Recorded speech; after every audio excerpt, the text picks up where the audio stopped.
قربانی کے مسائل میں ایک اور بڑا اہم مسئلہ ہوتا ہے کہ جانور کیسا ہونا چاہیے، جانور کی عمر کتنی ہونی چاہیے، جانور آ، کی کنڈیشن کیسی ہونی چاہیے، کون کون سا جانور اس میں کیا جا سکتا ہے۔ تو اس سلسلے میں بنیادی ایک مسئلہ سمجھنے کی ضرورت ہے کہ کوئی بھی جانور جو ہے وہ سال بھر کا ہو، گویا کہ عید سے ایک دن پہلے اگر پیدا ہو گیا ابھی، وہ اگلے سال اس کا وہ ایک سال کا ہو جائے گا۔ تو اس کی ایک نشانی ہوتی ہے کہ وہ دوندا ہو جاتا ہے، دو دانت ہو جاتا ہے۔ تو لیکن اگر گھر کا ہو جس کا پتہ ہو کہ یہ عید سے پہلے پیدا ہوا ہے، تو وہ آپ اس کا تو کنفرم ہے کہ وہ آپ کو پتہ ہے، وہ دو دانت فرض کریں نہیں بھی ہوا تو اس پر اس کی قربانی دی جا سکتی ہے۔ اسی طرح بڑے جانور ہیں، ان کا 2 سال کا ہوتا ہے، یہ بکرے وغیرہ بکری وغیرہ کا سال سال کا ہوتا ہے۔ اچھا، اب بیپاری حضرات جو ہوتے ہیں عام طور پر،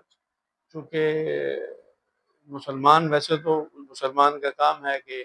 اعتبار کرے، لیکن جب کوئی اندازہ یا اندیشہ ہو کہ اس میں جھوٹ کا احتمال ہو سکتا ہے، بظاہر وہ بالکل بھی کوئی اس میں چانسز نظر نہیں آ رہے دو دانت ہونے کے، دور دور تک پکا کھیرا یا کچا کھیرے کی جو اصطلاحات ہیں، تو پھر اس میں احتیاط ہی بہتر ہے کہ دو دانت اس کی ایک نشانی ہے۔ وہ جانور جن کے گھر میں آپ کو کنفرم ہو، تسلی ہو، اس کے بارے میں آپ اس کو کر سکتے ہیں۔ اسی طرح جو بھیڑ کا بچہ ہے وہ 6 مہینے کا بھی دمبا وغیرہ بھیڑ کا، یہ بھیڑ کی جانور بھیڑ کی اسپیسیز میں سے جو جانور ہیں وہ 6 مہینے کا بھی آپ کر سکتے ہیں، وہ دو دانت نہ بھی ہوا ہو تو اس کی قربانی، لیکن وہ لگتا ایسے ہو جیسے کہ سال کا ہے، یہ نہیں کہ بالکل چھوٹا سا ہی ہو، 2-3 مہینے کا ہی کر دیں، تو یہ بھی تھوڑی احتیاط کے ساتھ اس کو کرنا چاہیے۔ اسی طرح بڑا جانور جو ہے اس میں گائے، بھینس یا بچڑا، اونٹ، یہ بڑے جانوروں میں آتے ہیں۔ اب اس میں ایک اختلاف ہے کہ بھینس کے جانور بھینس کی قربانی نہیں ہونی چاہیے، تو یہ ہمارے کچھ جو اہل حدیث حضرات اپنے آپ کو کہتے ہیں، ان کے خیال میں گائے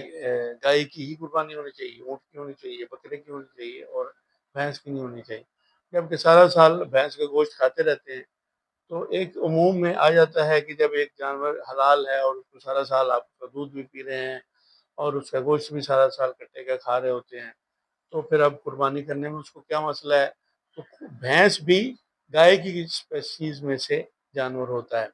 تو اس میں سے اس کو بھی کرنے میں کوئی حرج نہیں ہے۔ اسی طرح اونٹ کا جانور جو ہے وہ بھی کیا جا سکتا ہے۔ تو اچھا، قربانی کے لیے جو جانور ہے وہ صحت مند تو ہونا ہی چاہیے، اس میں جیسے ہم عام طور پر پتہ ہی ہے، اس کو اچھا کھلانا چاہیے، اچھا پلانا چاہیے، یہ بھی حدیث میں آتا ہے کہ وہ مضبوط ہو، تگڑا ہو، اسٹرانگ ہو، جتنا اچھا اس کو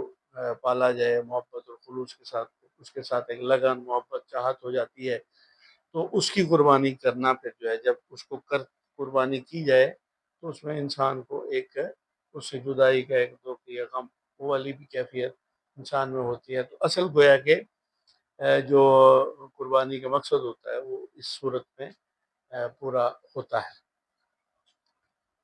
تو اسی طرح جو ایک اور بڑا مسئلہ ہے عام طور پر ہمارے یہاں پایا جاتا ہے کہ بکرا جو ہے وہ آنڈل ہونا چاہیے، گویا کہ وہ کھسی نہ کیا ہوا ہو، کھسی ہو۔ تو اہل حدیث پھر اس میں ان کا جو نقطہ نظر ہے وہ یہ ہے کہ وہ کہتے ہیں کہ کھسی نہ ہو، یہ عیب میں آتا ہے، حالانکہ عیب میں نہیں آتا، یہ تو اس کو پیشاب پینے سے روکنے کے لیے یا اس کی جو گروتھ بہتر کرنے کے لیے، کیونکہ وہ اس سلسلے میں ایک بریڈر آج کل تو چلتے ہیں، بریڈر ہوتے ہیں، بریڈر کا اپنا ایک ہوتی ہے، نسل ہوتی ہے، اس سے بریڈر کا ہی کام لیا جاتا ہے۔ تو جانور کو موٹا تازہ مضبوط کرنے کے لیے اور تگڑا کرنے کے لیے، اس کا گوشت بنانے کے لیے کہ اس کی انرجی پیشاب پینے میں، ان کاموں میں ویسٹ ہونے کی بجائے اس کے اندر سٹور ہو، تو اس لیے کیا جاتا ہے۔ تو یہ عیب میں نہیں آتا، یہ کوئی کون سا کوئی وہ ایسا مسئلہ نہیں ہوتا۔ تو اس لیے کھسی جانور کی قربانی بھی کی جا سکتی ہے، اور انڈل کی قربانی، بعض لوگوں کو اب جب جانور انڈل کرتے ہیں، ہماری زبان میں ادھر انڈل بولتے ہیں، ویسے تو جو غیر کھسی بکرا ہوتا ہے تو اس میں پھر مسئلہ یہ ہوتا ہے کہ کھانے میں اوپر گوشت میں بدبو سی آ رہی ہوتی ہے، تو اگر ایک انسان جانور کرتا بھی ہے، اس میں بدبو آ رہی ہے، تو وہ بھی جانور تو پیشاب پیتا ہے، تو پیشاب پینے سے اس کے خون میں بھی وہ پیشاب کی اسمیل شامل ہو جاتی ہے۔ تو اس لیے یہ عیب میں نہیں آتا۔ عیب میں آتا ہے کہ کان کٹا ہوا نہ ہو، اس کے جو اس کی آنکھیں ٹھیک ہو، آنکھ ضائع نہ ہو، سینگ نہ ٹوٹا ہوا ہو، لنگڑاتا نہ ہو، اور اس میں کسی قسم کو کوئی ایسا عیب نہیں ہونا چاہیے، اس طرح لنگڑاتا نہ ہو، اور کوئی دیکھنے میں صحت مند، تندرست، خوبصورت ہو۔ اور اس میں بکری کی بھی قربانی کی جا سکتی ہے۔ ویسے ایک سمجھنے کی بات ہے گوشت کھانے کے حوالے سے، کہ گوشت جو ہے وہ ہمیشہ نر جانور کا ہی کھانا چاہیے۔ مادی کا جو کام ہے اس سے آگے افزائش نسل کا کام لینا چاہیے، کہ اس سے آگے جو جانور اور پیدا کرتے رہیں۔ ویسے تو سرکار دو عالم صلی اللہ علیہ وسلم نے بکری کا گوشت بھی نوش فرمایا، بکری کے گوشت بکری کی قربانی بھی دی، تو اس لیے بکری کی بھی قربانی ہو سکتی ہے کرنے کو، کھانے کو۔ تو لیکن جو گوشت کھانا چاہیے، جو اپنی مردانہ